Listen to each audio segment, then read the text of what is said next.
A farmer settlement piece is devastated when a motherworld warship comes to their planet to take them over. Korra, an outsider with a past with Motherworld, decides to flee and leave the settlement on its own, but her good heart forces her to fight back to save a girl in danger. This sets her and a companion on a quest to recruit rebels to have them fight back against Motherworld. Hello everyone, my name is Luke Ripa, welcome back to Wikoso, and welcome to the Rebel Moon Part 1, a Child of Fire review, the much-awaited sci-fi written and directed by Zack Snyder. Let's start by saying that Rebel Moon was a Zack Snyder Star Wars script that was bounced by Lucasfilm. That couldn't be more obvious. The movie starts with a voiceover by Anthony Hopkins that has the same exact purpose as Star Wars' iconic opening crawl.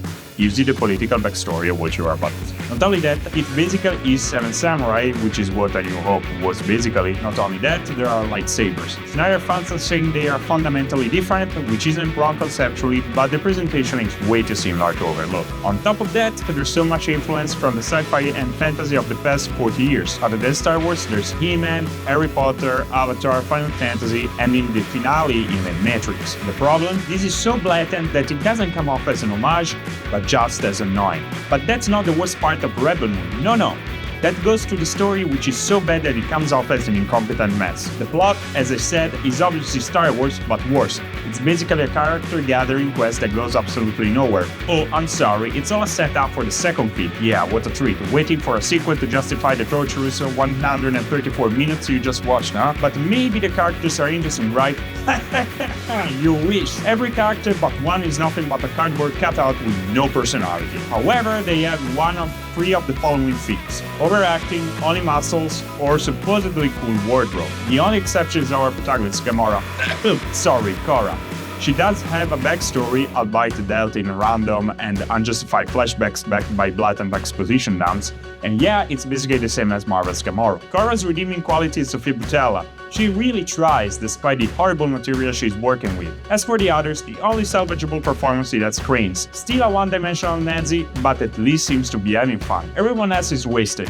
Human also is supposed to be a former Motherworld genius general, yet we never see any of that. At a certain point, they free a slave named Tarak, a big guy with a good heart always showing his six-pack, and in the climax it is revealed that he's a prince, and random stuff happening with no rhyme or reason is always around the corner, like everything surrounding Charlie Hunnam, protagonist of a scene that sets up something obvious from the beginning, but just to be sure there's this so you get it, otherwise there's always the reveal. But okay, we always knew Snyder's strongest suit is in writing, so the world building must be good, right? No, it's horrible. Every word but the first, which was shot on location, is empty and or AI generated. One is also completely empty literally, and no reason is given. That same complaint goes for the production design. There's some stuff well done, but the opening shot of the mother warship, yes, same as A New Hope, really showcases a lack of inventiveness when it comes to design. Filmmaking-wise, it's Snyder's style turned up to 100. Issue is, the slow motion here is completely useless. Generally, slow motion is used to tell us something that would be impossible otherwise in real time. Emotion, action, intention, consequence, whatever. Something that would be impossible to see in real time. Here, literally is used for style's sake, it only slows down the action for no reason, as we would understand the action at regular speed. Another fans are claiming that we shouldn't judge this movie, but we should wait for the director's cut. Now, there is a reason for that. Rebel Moon was bounced by Lucasfilm and Disney because it was R-rated. There was extreme violence and a lot of sex. So yeah, they're not wrong for hoping for something better.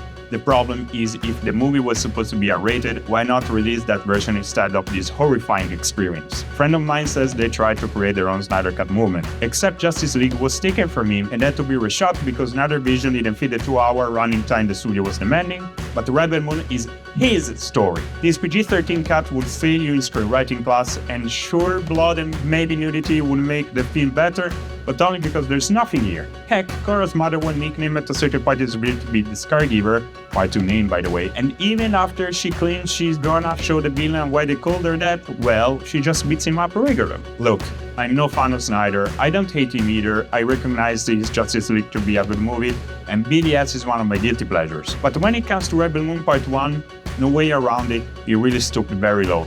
And yes, I score Rebel Moon Part 1, A Child of Fire, a title that really is an Instagram capture for the protagonist, with a 3 out of 10. To me, it's by far the worst film of the year, and you shouldn't waste any time on this. If you want, just wait for the director's cut. This first cut shouldn't even exist. Anyways, did you watch Rebel Moon? What do you think about it? Let me know down in the comments. If you like the review, be sure to leave a like, subscribe, and share it with whoever can be interested by it. Also, be sure to follow Wacos on all social media. We are on YouTube, Instagram, Facebook, X, TikTok, and Twitch. My name is Luke Ripa. Thank you so much for watching, and I'll see you next time.